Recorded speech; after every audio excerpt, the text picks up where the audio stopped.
I'm Rich Andreski, Bureau Chief for Public Transportation at the Connecticut Department of Transportation. And I'd like to welcome you to Along the Lines, a podcast series where we'll explore current issues and ideas on Connecticut's public transportation system.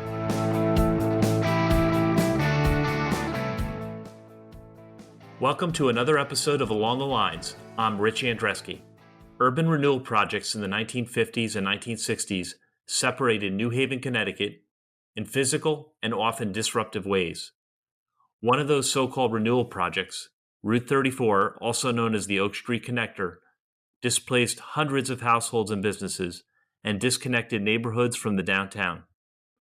Today we'll look at a project that is underway to reconnect New Haven's neighborhoods. The Downtown Crossing Project, also known as DTX, will make working and living space where a former highway once stood.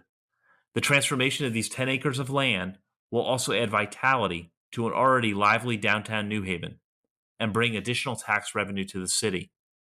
We are joined by two representatives from the city of New Haven who are leading the Downtown Crossing Project. We'll hear from them to find out what it means for New Haven and how such projects can help heal the divisions caused by the earlier urban renewal projects. Today's guests are Donna Hall, Senior Project Manager for City of New Haven's Downtown Crossing Project, and Robert Ellis, Project Manager for the 101 College Street Development with the City of New Haven's Engineering Department. Donna and Robert, welcome to the program.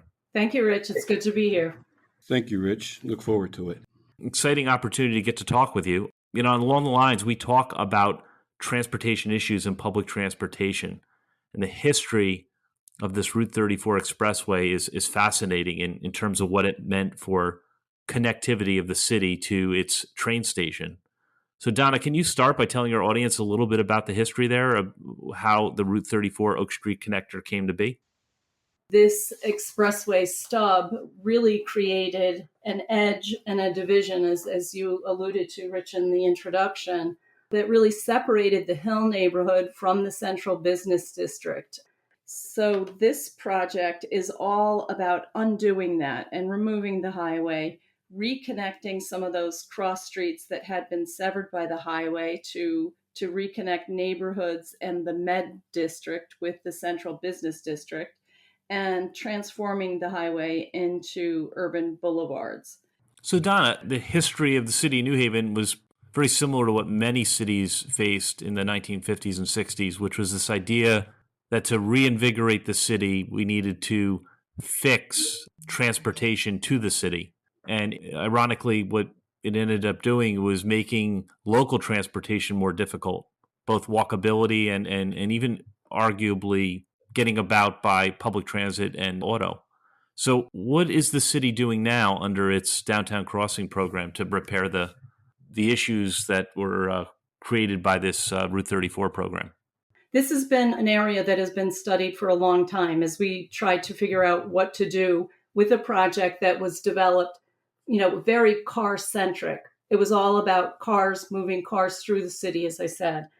And the expressway was depressed. So you had these two bridges over this highway, and it really was pretty impenetrable in terms of, bike access, ped access. You only have these 2 points, and they were really unfriendly. So they're really bridges with sidewalks that overlook a highway. So what our project is trying to do is to create two new connections. Those connections are proposed to be at Temple Street going across to Congress Avenue.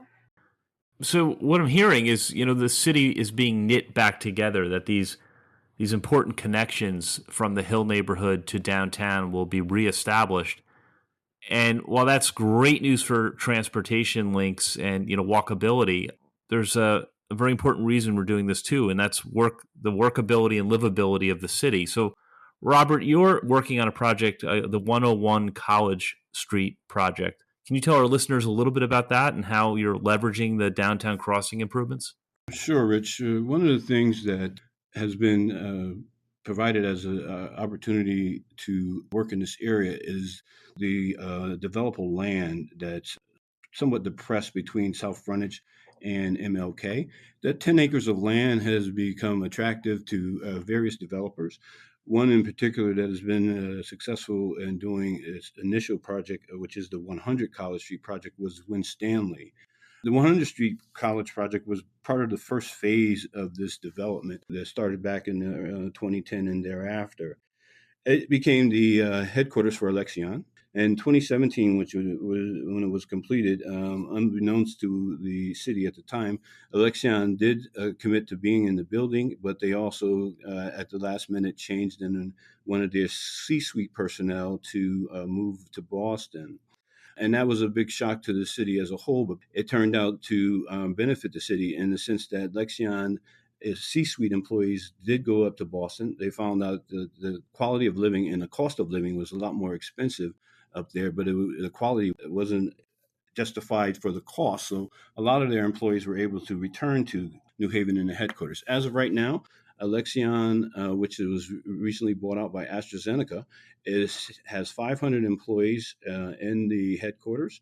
They've paid back in full the DECD subsidies that were given as an incentive for that development. As such, that project as a whole was a success, and Winstanley decided that they were interested in doing 101 College Development, which is directly across the street. And this, in turn, is going to be a 500,000 plus square foot biomed, biolife science building. And it's basically programmed to be an incubator for biomed, biolife science, and lab space.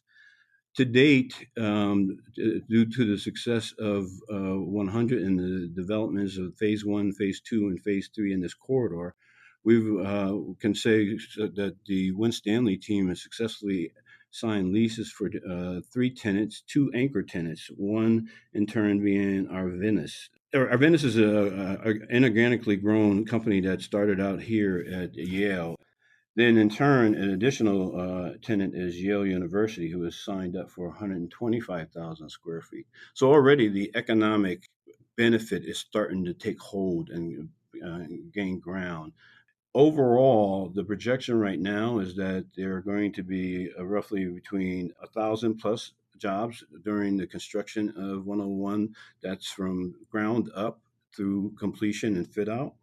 Permanently, the forecast is to be 860 to 1,000 permanent jobs just at 101 College. And again, this is considered to be incubator space.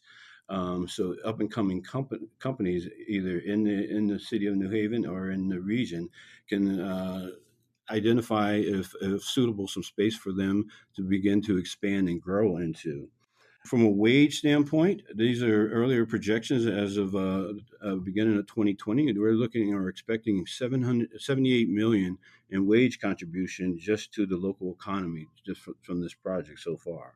Robert, this project is really playing to the city's strengths as a leader in university research and world-class academic institution. Very exciting. Donna or Robert, can you tell our listeners a little bit more about sort of the long-term vision in terms of the full build-out of the proposed improvements? The goal of the project is to create this framework for private development to occur in and around the area. And the idea is that we are trying to grow the downtown. So take the 9 square grid that's anchored by the New Haven Green and expand that out. And we'd like it to go as far as the waterfront and count that as also our so-called downtown district.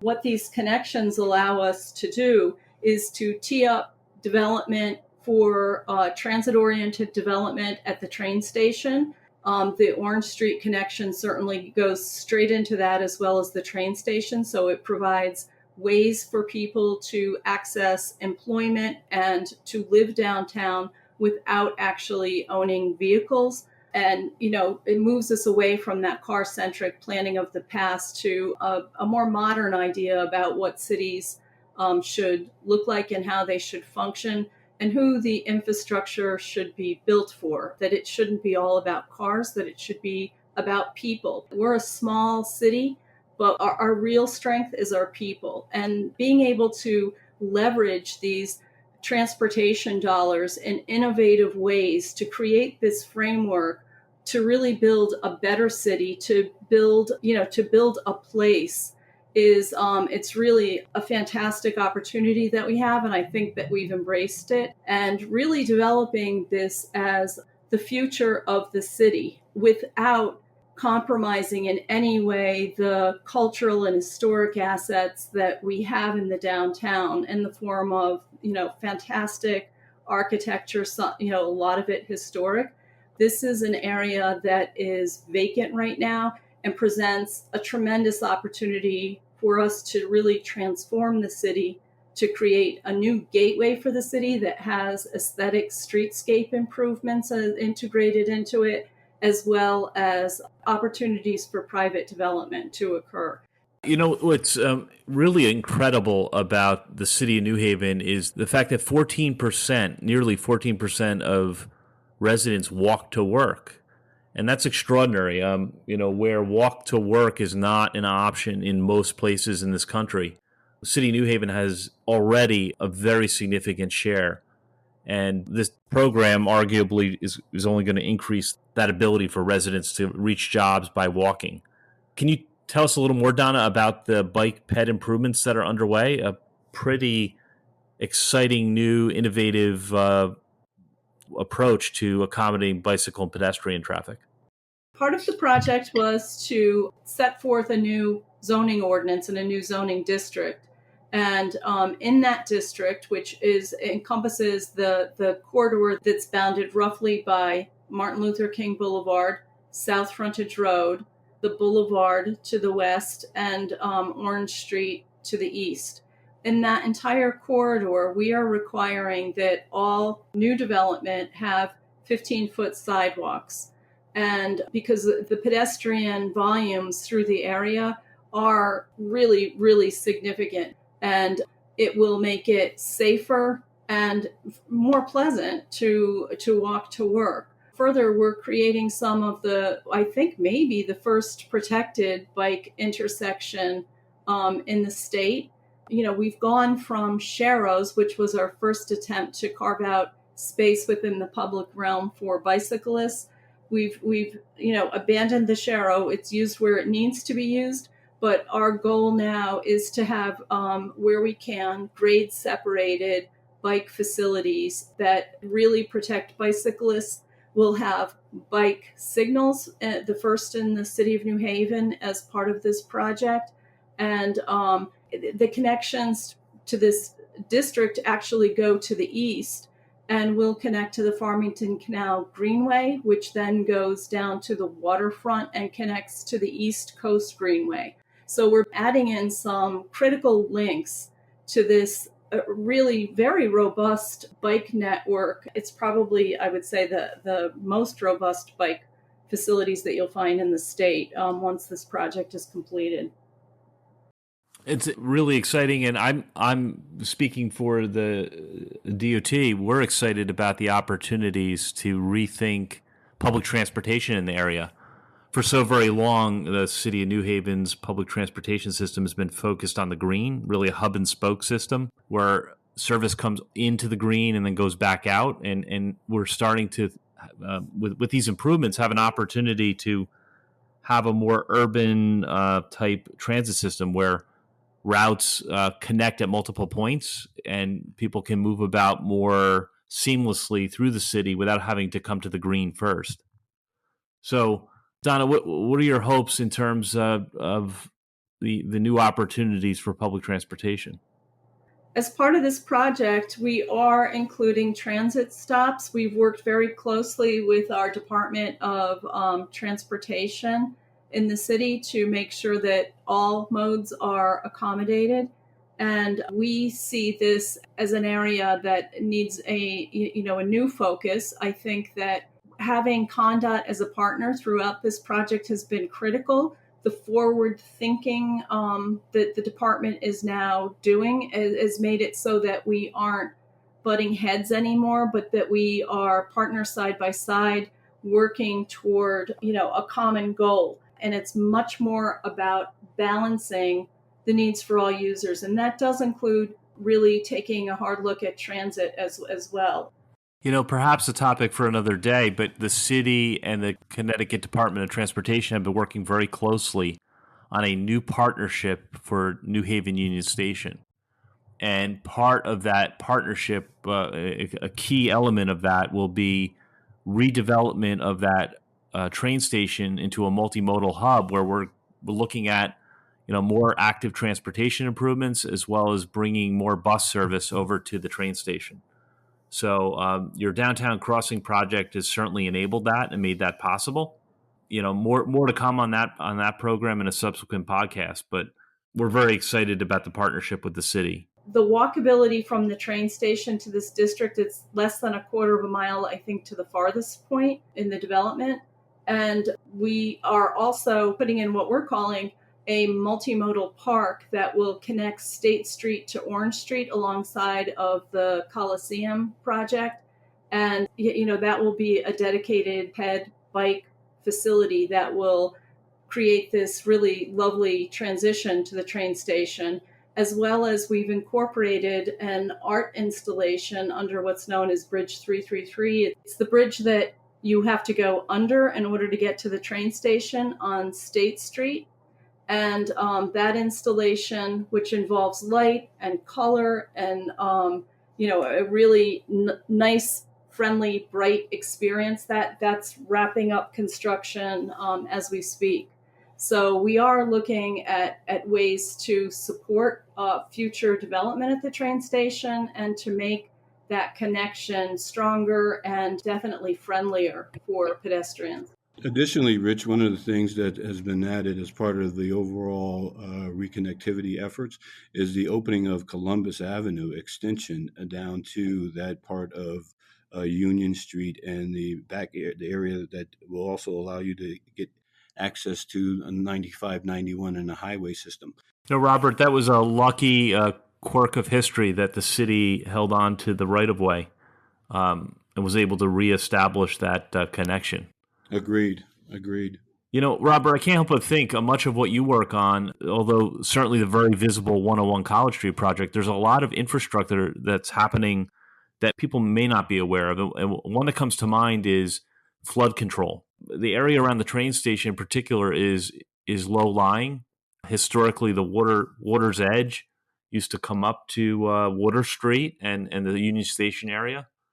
Can you talk a little bit about some of the work that's going on maybe out of sight that will enable some of this economic development to happen? Sure. We've looked at installing the infrastructure that would accommodate not only the environmental expectations and challenges that the area has, but also the development of the area. For example, we've installed oversized storm drainage systems, not only for the 100 College Street project, but all the way back to the Air Rights Garage because they were having flooding issues before we even did the 100 College Street project. So we started installing 60-inch storm drainage lines. And in addition to that, we installed injector pumps. This is all aligned with the city engineer's separate project that they're doing is for the entire corridor, in which they're developing a system that will, one, eliminate as much as possible the flood challenges that we have on the depressed area for the service drives, but also the outflow and overflow that's needed to be discharged in different areas along and beyond the Long Wharf. So our city engineering department is already spearheading separate projects to address some of the flood and water challenges that the city has. Yeah, it's top of mind for, I think, every community that finds itself along the coastline. The ability to prevent flooding and also just to be more resilient. It's not a matter of if, but when, right? We're going to receive these storms, and sea level rise will continue to be an increasing threat. So glad to hear that's top of mind. I'd just like to jump in with some to add that we've not just looked at pipes and getting the water down and discharging into the harbor, but we've looked at ways to incorporate stormwater management on site as part of the projects. And the city engineer, Giovanni Zinn, has done a fantastic job at implementing a downtown bioswale program. And we have continued that throughout the project, and we have pretty robust bioswales through the district to capture the stormwater so that it never enters the system. And so this will help reduce flooding, and it will deal with stormwater in a much more ecologically sensitive way. And in addition, when you get off at the Orange Street intersection, which is where the expressway will now end, there is a gateway treatment of landscaped retention, stormwater retention basin that is not only functional, but will be really beautiful. And, we're really proud to have been able to incorporate that into the project as a environmentally friendly, sustainable component. Yeah, really, Donna and Robert, really, this is about livability. All right. I think what I'm hearing from both of you is, yeah, there are lots of reasons to do these projects: flood control, transportation links, but in the end, it's really about quality of life. So that's exciting. Exciting to hear that some of the flood control measures will actually be, amenities for residents and visitors. So why don't we just talk before we begin to wrap up here a little bit about the timeline? I had asked you, Donna, recently, when can we expect some of these improvements to come online? Can you give our listeners just a sense of what the sequence of improvements might look like? And, looking back in 5 or say 10 years from now, what will this area of New Haven look like, in your opinion? Oh, I don't think that you're going to have to wait like 5 or 10 years. The first phase of the project was, is completed, and that was the College Street connection. It existed, we rebuilt it, and we built a building on the west side of that. And I think that really changed the way that you crossed from the downtown to the Med District. Phase 2, which is the Orange Street crossing, and so that will mean, as I said, you will get off of the highway at Orange Street. You will go on what we're calling the service drives. But if the destination is the development that's happening in the downtown crossing district, you will stay on the service drives, and you will have direct access to the parking that serves those developments. So that is going to be wrapping up this fall. And so at the end of that, there will be this beautiful transformative gateway, the bioswale that I was explaining, that will really form this beautiful landscaped area that you will see when you get off of the highway, and it will I think make a big difference. Along with that is the art installation underneath the bridge going toward the train station, bike lane enhancements, and new sidewalks throughout that lead you to the train station across Orange Street. So that's this fall. And phase 3 is teeing up the connection for Temple Street. It is raising South Frontage Road and building a bridge abutment for the Temple Street crossing. And it enables the construction of a new biotech facility. So these changes will be happening quickly. And we hope to get funding for phase 4 shortly, and that will allow us to finish the crossing to over Temple Street, and will allow vehicular, bikes, and pedestrians, of course. But we're hopeful that we can be successful in getting the funds for that last phase. And Donna, so exciting to hear that we don't have to look too far in the future to see these improvements. And then certainly, Robert, the development that's going to leverage these improvements, starting with 101 College Street. But if you could talk about the timeline for that project, but also, when might we see some of this infill development happening over the next couple of years? Sure. The 101 College Street development is on a 24 to 27 month duration, and we broke ground in June 2021. So the expectation is summer to early fall of 2023 to basically be completed there. At that time, we will begin to start seeing some of the tenant relocation and tenant move-in. So the expectation is by January 2024, you should basically see some full occupancy in the building itself. The other improvements that are possible for the corridor are still to be determined, in the sense that we have some other areas of this 10-acre parcel that is going to be subject to RFP and a successful developer coming in and deciding what is best suited for that area. And one of the challenges that each of these developments has is that, as Donna has mentioned, we have service drives inbound and outbound that are existing for access to and from the Route 34 connector, and coming in from 95 or 91. And more importantly, they have to be accommodated under each development. So as we've done on 100, as we're doing under 101, the service drives run directly under the building, inbound and outbound. So any future development that does take place has to take that into consideration. Exciting to see, and I know many folks listening are familiar with the city of New Haven, but really urge everyone to get out there and take a look for themselves. Very exciting stuff happening. What's exciting about this is that there's really a once-in-a-generation opportunity to right a wrong, which is, the damage that was caused by that Route 34 program many decades ago.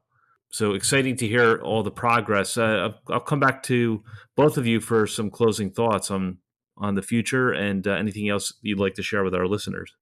Robert, why don't you start? I think, Rich, one of the things that's been most impressive about this entire opportunity is that it is a transformative effort that will truly come to fruition in 2023, the latter part of 2023, as we discussed in beginning of 2024. And again, that's only going to be the phases of 1 through 3, possibly 4.